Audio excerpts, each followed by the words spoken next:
EPK Capital presents Deep Dive on Power Grid Corp. Hello everyone.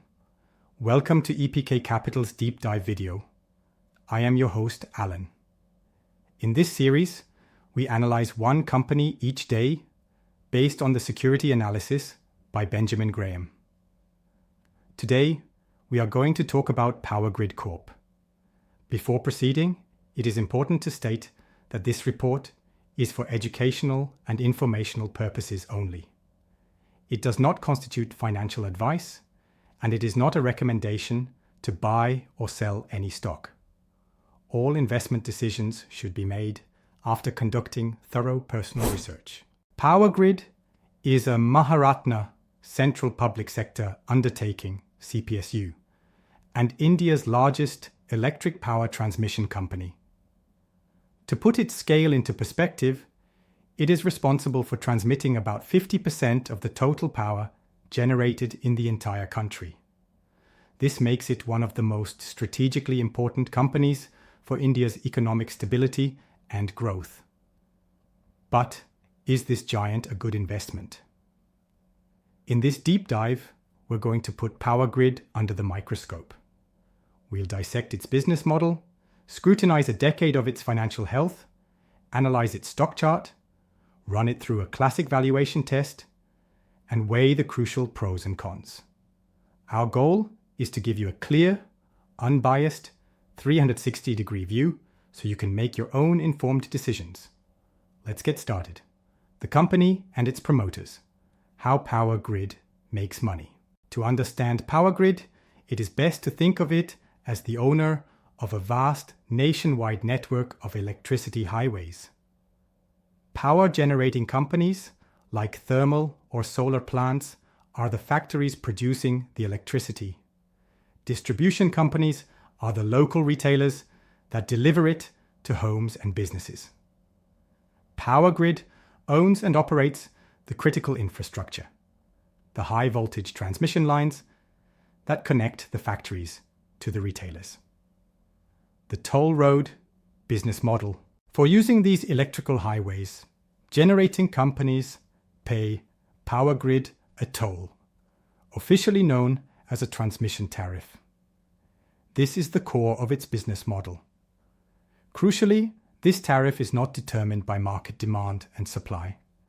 Instead, it is regulated by the Central Electricity Regulatory Commission, CERC, based on a cost-plus model.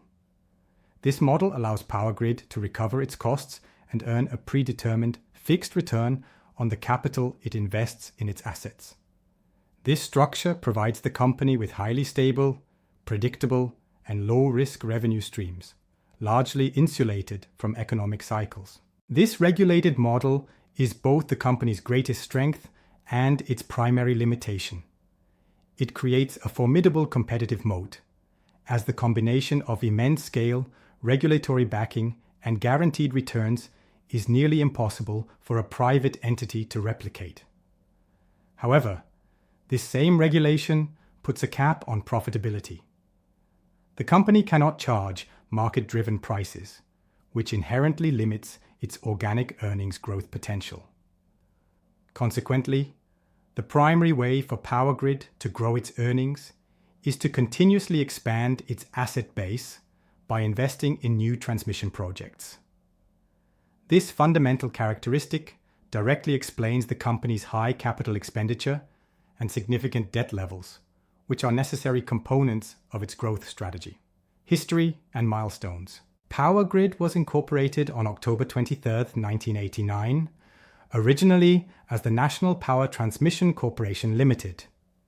It was established to consolidate and manage the transmission assets of India's central power, generating agencies like the National Thermal Power Corporation, NTPC, and the National Hydroelectric Power Corporation, NHPC. Over the decades, it has grown into a behemoth, earning the Maharatna status from the Government of India, which grants it significant operational and financial autonomy. By 2014, it was recognized as one of the top 10 global transmission companies in terms of capacity. Key business segments. While transmission is its core, Power Grid has smartly diversified into related areas to leverage its existing assets and expertise. Transmission, the core. This segment is the undisputed engine of the company, contributing the vast majority of its revenue, approximately R37,123 crore in fiscal year 2023. The sheer scale of its operations is staggering, with a network spanning over 180 849 circuit kilometers, CKM, and 286 substations. Telecom, PowerTel. Leveraging its pan-India network of transmission towers, power grid strings, optical ground wire, OPGW, cables, creating a robust fiber optic network. Under its brand PowerTel, it leases this bandwidth to telecom companies, generating a secondary high-margin revenue stream. Consultancy. The company monetizes its world-class expertise in planning, designing, and managing power systems. It provides consultancy services to over 150 domestic clients and has a global footprint across more than 25 countries. Despite this diversification, it is important to note the scale. In fiscal year 2023, the consultancy and telecom segments contributed approximately R400 crore and R300 crore respectively. While these are intelligent and profitable uses of company assets, they are a drop in the ocean compared to the core transmission business. An investment thesis in Power Grid must, therefore, be overwhelmingly based on the outlook for its transmission operations. The promoter, the Government of India. Power Grid is a central public sector undertaking, with the Government of India, GOI, as its majority shareholder, holding a stable 51.34% stake. For an investor, this has two major implications.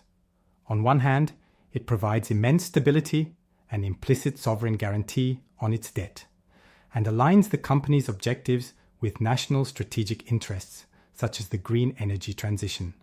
On the other hand, it introduces PSU risk, where government policies or directives could potentially take precedence over maximizing shareholder returns. Financial deep dive, a 10-year health check.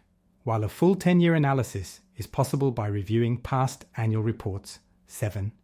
A focused look at the consolidated financial data from the last 5 fiscal years provides a clear and relevant picture of the company's recent trajectory and current health. Revenue growth has been sluggish, with a 5-year sales growth rate of just 3.94%. Net profit has shown some volatility, but has also remained largely range-bound in recent years. This financial performance reinforces the understanding derived from its business model. Power Grid is on a capex treadmill. Its growth is almost entirely dependent on the commissioning of new assets. The current rate of new project additions appears to be just enough to offset depreciation and maintain a stable top line, but not enough to drive significant expansion. Any slowdown in its project pipeline could risk a decline in revenue, making capital expenditure a critical leading indicator for the company's future performance. Profitability analysis. The regulated margin. Power Grid consistently reports exceptionally high operating profit margins, OPM, typically in the 85 to 88% range. This is not a result of superior operational efficiency in a competitive market, but is a direct and engineered outcome of its cost-plus regulated tariff structure, which guarantees a certain level of profitability on its asset base. The balance sheet. The mountain of debt. The most striking feature of Power Grid's balance sheet is its substantial debt. As of March 2025, total borrowing stood at over 1,857 crore. This results in a high debt-to-equity ratio of 1.42. However, this debt must be viewed within the context of its business model. The company holds long-term transmission service agreements, often spanning 20-30 years, with assured returns on equity. This provides exceptional long-term visibility and stability of cash flows. Because of this certainty and the implicit sovereign backing of the GOI, lenders are comfortable extending significant credit. The debt, therefore, functions as a strategic tool to fuel the capex required for growth. The primary risk is not default, but the cost of servicing this debt. The company's interest coverage ratio is approximately 2.96, meaning its operating profit is about 3 times its interest expense. While this indicates an ability to meet its obligations, it is not a particularly high buffer. A significant rise in interest rates could squeeze net profit margins, even if revenues remain stable, which is a key risk that analysts monitor closely. Technical analysis, reading the stock chart. The technical picture of Power Grid stock presents a tale of 2 different time horizons, reflecting a disconnect between its long-term investment profile and recent market sentiment. The long-term view, a look at the 5-year price chart, reveals a story of steady wealth creation. The stock has delivered a return of over 175% during this period, rewarding patient, long-term investors who value its stable, dividend-paying nature. The short-term story, zooming into the 1-year chart, tells a different story. The stock has been under pressure, trading down approximately 15% from its 52-week high of RV366. This indicates a period of bearish sentiment or significant profit-taking. Key indicator signals. Moving averages. The stock is currently trading below its key 50-day and 200-day simple moving averages. For technical analysts, this is a classic bearish signal, suggesting that the short to medium term trend is downwards. Relative Strength Index, RSI. The 14-day RSI is hovering in the 36 to 38 range. This is moving towards the oversold territory, typically below 30, which could imply that the recent selling pressure may be nearing exhaustion. However, the immediate trend of the indicator is still down. Overall technical summary. Reflecting these individual signals, a consensus of technical analysis platforms currently rates the stock as a sell or strong sell in the short term, based on a composite of various indicators. Crucial levels to watch. Support. Traders are identifying a key demand zone around the RS278 level. A more critical long-term support lies near the 52-week low of RS247. A breach of these levels could signal further downside. Resistance. On the upside, the stock faces an initial hurdle in the RS295, RS300 price range. Overcoming this would be the first step towards reversing the current downtrend. The stock's beta, a measure of its volatility relative to the broader market, is around 0.6 to 0.97, which is less than 1.19. This confirms its profile as a stock that is theoretically less volatile than the overall market index, a characteristic that aligns perfectly with its stable utility business model. The Benjamin Graham valuation test. To assess the stock from a classic value investing perspective, we can apply the framework laid out by Benjamin Graham, the father of value investing and mentor to Warren Buffett. The Intelligent Investor's Rules. Graham proposed strict quantitative criteria for stocks suitable for a defensive investor. 2 of the most prominent are 1.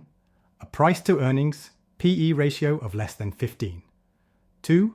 A price to book PB ratio of less than 1.5.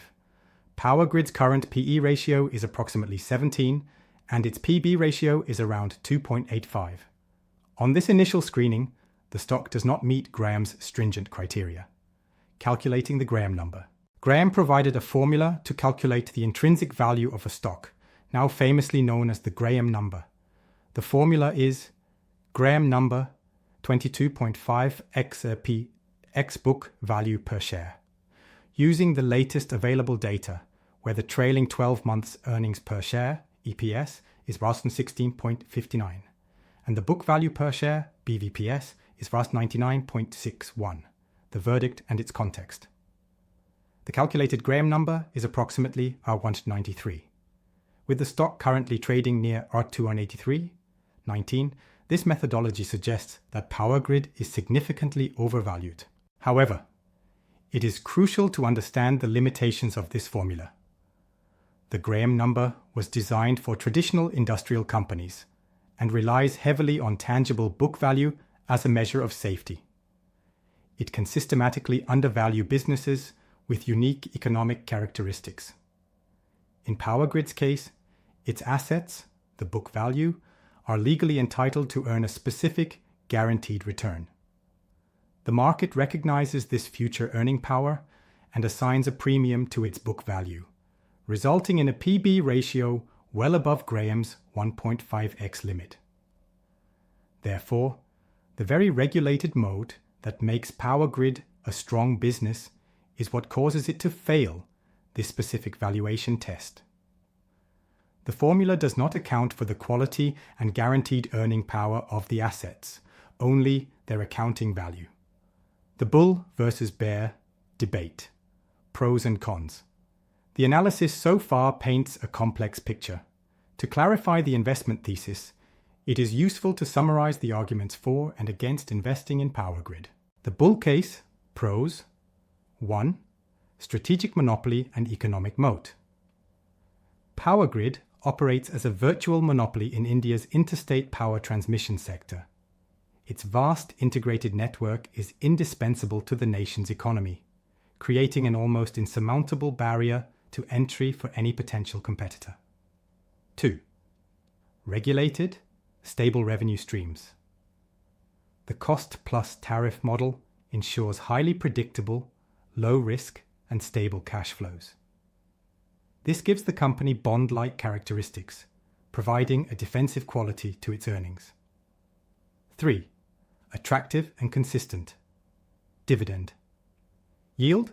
The company has a long and consistent history of rewarding shareholders, having declared 42 dividends since 2008. TICS. It maintains a healthy dividend payout ratio of over 60% and currently offers a dividend yield of over 3%, making it attractive for income-seeking investors. 4. Pivotal role in India's green energy transition. India has ambitious renewable energy targets, aiming for 500 GW of capacity. This massive influx of green power, often generated in remote locations, requires a significant expansion and modernization of the national grid.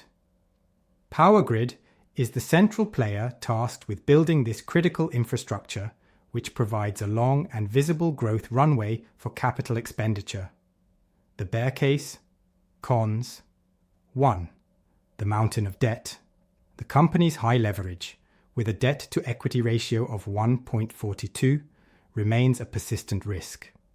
While this debt is manageable due to stable cash flows, any significant increase in interest rates or a downturn in earnings could increase the servicing cost and pressure profitability. 2. Slow growth profile. Power Grid is not a growth stock. Its revenue and profit growth have been muted for years, a direct consequence of its mature regulated business model. Investors seeking high capital appreciation are unlikely to find it here. 3. Regulatory and PSU risks. As a government-owned entity, Power Grid is subject to policy and regulatory changes. An unfavorable revision of the tariff structure by CERC could directly impact its profitability. Furthermore, the inherent risks of PSU operational inefficiencies, while seemingly low in Power Grid's case, always remain a background concern. 4. Capitalization and execution challenges. The company has previously faced challenges in meeting its capitalization targets. With a massive project pipeline ahead, particularly for complex high-voltage direct current (HVDC) lines, the focus shifts to its ability to execute these projects on time and within budget. Any delays could impact future earnings growth. The final due diligence checklist. Beyond financials and charts, a thorough analysis requires looking at ownership and governance, shareholding pattern analysis. Promoter. Holding. The Government of India's 51.34% stake is stable, and crucially, none of it is pledged. This indicates strong promoter confidence. Institutional activity. An interesting trend has emerged over the past year. Foreign institutional investors, FIIs, have been steadily reducing their holdings, while domestic institutional investors, DIIs, such as mutual funds, have been increasing their stake. This may signal a shift in perception, with growth-focused foreign capital moving out, while income-focused domestic capital, which values stability and dividends, finds the stock more attractive. Corporate governance alert. A critical development that every potential investor must be aware of occurred in March 2025. The Central Bureau of Investigation, CBI, arrested a senior general manager of Power Grid for allegedly accepting a bribe of Rs 2.5 lakh from an executive of a private contracting firm in exchange for extending undue favors. While this incident involves an individual and does not necessarily imply systemic corruption, it is a significant red flag for corporate governance. For a PSU entrusted with critical national infrastructure, integrity is paramount. This event could lead to increased scrutiny from regulators and lenders, and potentially cause bureaucratic delays in project approvals and bill payments. Investors must monitor this issue closely, as governance lapses can severely damage a company's reputation and long-term valuation. Dividend sustainability. Power Grid has a strong track record as a dividend payer. Its payout ratio of over 60% shows a commitment to returning cash to shareholders. The company's strong and predictable cash flow from operations generally provides a solid foundation to sustain these dividend payments. Conclusion. Weaving it all together. Our analysis of Power Grid Corporation reveals a company of dualities. It is a strategic national asset with a near impenetrable monopoly and stable, predictable revenues. It is a consistent dividend payer, making it a potential cornerstone for an income-focused portfolio. However, it is also a slow-growing giant, burdened by a massive amount of debt, which is a necessary evil to fund its future. Its growth is entirely dependent on its ability to execute a massive pipeline of capital-intensive projects. And a recent corporate governance issue has cast a shadow that cannot be ignored. Investor profile suitability. Who might find it attractive? An investor with a low-risk appetite, a long-term investment horizon, and a primary goal of earning steady dividend income might find Power Grid's profile appealing. Its low volatility could also be attractive for portfolio diversification. Who might avoid it? An investor seeking high capital appreciation and rapid growth will likely be disappointed. The slow-moving, regulated nature of the business simply does not support a high-growth thesis. Ultimately, investing in Power Grid is a bet on the long-term, stable, and regulated growth of India's power infrastructure. The key is to be comfortable with its unique characteristics: the moat, the debt, the dividends, and the PSU tag. And that's all we had for this video. We hope this video was informative for you. If you think it was, then please do like and share this video. Also, do not forget subscribe to our channel for such wonderful daily content. Also, if you are interested to watch the videos in Hindi, then you can also subscribe to EPK Capital's Hindi channel. You can also follow us on Instagram and Twitter. The details are in the description. For more information or for your personal financial advice, kindly connect with us on the details given in description. I will see you in the next video. Thanks for watching.